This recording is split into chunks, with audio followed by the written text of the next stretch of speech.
아침마다 새롭고 늘 새로우니 주의 성실이 큼이라. 성실하신 주님. 오늘의 말씀은 민수기 34장 1절로 2절 그리고 12절 말씀입니다. 여호와께서 모세에게 말씀하여 이르시되 너는 이스라엘 자손에게 명령하여 그들에게 이르라. 너희가 가나안 땅에 들어가는 때에 그 땅은 너희의 기업이 되리니 곧 가나안 사방 지경이라. 12절 그 경계가 또 요단으로 내려가서 여매에 이르나니 너희 땅의 사방 경계가 이러하니라. 아멘. 사랑하는 여러분, 좋은 아침입니다. 오늘도 말씀 한 모금으로 시작하는 이 하루, 하나님이 여러분의 인생과 함께 동행하는 귀한 삶의 자리 되기를 주님의 이름으로 축복합니다. 오늘 우리가 함께 바라볼 약속의 말씀은 민수기 34장입니다. 민수기 34장은 땅의 경계를 정하는 이야기로 소개되고 있습니다. 남쪽 경계는 어디이며 북쪽 경계, 서쪽 경계, 동쪽 경계는 각각 어디인지 아주 자세하게 설명하고 있습니다. 어디부터 어디까지 이스라엘 땅인지를 구체적으로 하나님께서 말씀하십니다. 왜 하나님은 이렇게까지 자세하게 경계를 말씀하셨을까요? 지금은 익숙하지 않는 그 지명들이 오늘 우리에게 어떤 의미를 갖는 것일까요? 하나님께서는 약속을 진짜로 주실 것이기 때문에 약속의 경계를 아주 구체적으로 이스라엘 백성들에게 알게 하셨습니다. 약속이 실제가 될 것이기 때문입니다. 막연한 약속이라면 경계를 이와 같이 구체적으로 설명하실 필요가 없었을 것입니다. 그러나 하나님은 지금 실제로 그들이 살게 될 땅의 경계를 정리해 주고 계십니다. 우리는 하나님의 약속을 자꾸 막연하게 생각할 때가 있습니다. 언젠가는 잘 되겠지. 하나님은 좋은 길을 우리에게 주겠지. 그러나 성경을 보면 하나님의 약속은 막연하지가 않습니다. 민수기 34장은 약속이 현실이 되는 순간을 준비하는 그러한 말씀입니다. 본문에 계속해서 나오는 말이 있습니다. 경계가 이러하니라. 경계가 이러하니라. 여기서 경계라는 뜻은 단순히 설을 긋는다는 뜻이 아니라 하나님이 정해주신 삶의 자리, 하나님이 허락하신 그 삶의 영역이라는 뜻입니다. 즉, 이 땅은 이스라엘이 싸워서 마음대로 차지하는 땅이 아니라 하나님이 정해주신 땅이라는 뜻입니다. 하나님이 여기까지는 너희에게 주고 여기까지는 너희가 살아가야 할 삶의 자리라고 말씀하시는 것입니다. 이 말씀은 우리에게도 중요한 의미를 갖습니다.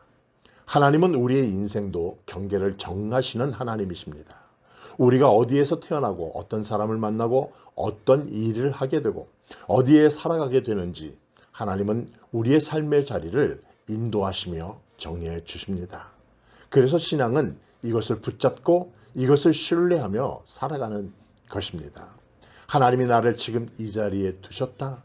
하나님께서 나에게 이 삶을 맡기셨다라는 고백입니다. 하나님의 약속은 막연한 미래가 아니라 하나님이 정해주신 삶의 자리에서 이루어진다는 것을 우리는 기억해야만 하겠습니다. 하나님은 땅의 경계를 정해주셨지만 또 한 가지 중요한 사실을 우리는 기억해야 합니다. 하나님께서 경계를 정해주셨다고 해서 자동으로 그 땅이 우리의 것이 되는 것은 아니라고 하는 것입니다. 이스라엘 백성들은 요단강을 건너야 했고 거기서 맞닥뜨리는 적군을 싸워야 했습니다. 그리고 그들은 가나안 땅, 그들에게 주어진 땅에 들어가서 살아야만 했습니다. 약속은 하나님께서 주시는 것이지만 들어가는 것은 그 말씀에 대한, 그 약속에 대한 우리의 순종이요 헌신입니다. 하나님은 약속의 땅을 준비하셨고 이제 이스라엘은 그 땅으로 들어가야 합니다. 우리의 신앙도 마찬가지입니다. 하나님은 이미 우리에게 수많은 약속을 주셨습니다. 그러나 그 약속은 가만히 앉아 있어 우리의 삶에 이루어지는 것이 아닙니다. 믿음으로 한 걸음 한 걸음 걸어갈 때에 우리의 삶 가운데 이루어지는 것을 경험합니다. 요단강 앞에 서 있는 약속의 땅이 내 땅이 되지 않습니다. 거기에는 건너가는 순종이 필요합니다. 그러해야만 내 땅이 될 수 있습니다. 하나님의 약속은 듣는 것으로 끝나는 것이 아니라 믿음으로 순종하며 걸어 들어갈 때 우리의 삶이 현실이 된다는 사실을 우리는 기억해야만 합니다. 민수기는 광야의 이야기로 시작해서 땅의 경계를 정하는 이야기로 끝을 냅니다. 광야로 시작해서 약속으로 끝나는 책입니다. 그런데 가만히 보면 민수기는 실패의 이야기도 많고 원망의 이야기도 많고 넘어지는 이야기도 많이 있는 책입니다. 그런데도 마지막은 하나님의 약속으로 끝을 냅니다. 왜냐하면 민수기의 주인공은 이스라엘이 아니라 약속하시는 하나님이시기 때문입니다. 사람은 실패했지만 하나님은 약속을 포기하지 않으십니다. 한 세대가 광야에서 멈추었지만 하나님은 다음 세대를 준비하심으로 그 약속의 땅으로 인도하셨습니다. 이것이 민수기가 오늘 우리에게 주는 메시지입니다. 사람은 흔들려도 하나님의 약속은 절대 흔들리는 법이 없습니다. 사람은 실패해도 하나님의 계획은 멈추지 않습니다. 그래서 민수기를 마치면서 우리가 붙잡아야 할 것은 이것입니다. 광야가 길어도 약속은 사라지지 않는다. 지금 광야에 있다고 하더라도 하나님은 여전히 우리를 약속의 땅으로 인도하고 계신다. 사랑하는 여러분, 오늘도 하나님이 정해주신 삶의 자리에서 하나님이 주신 약속을 믿고 그 약속을 신뢰하며 광야 같은 하루 속에서도 약속의 땅을 바라보며 살아가는 그런 귀한 삶의 자리가 되기를, 그런 귀한 오늘 하루가 되기를 주님의 이름으로 축복합니다.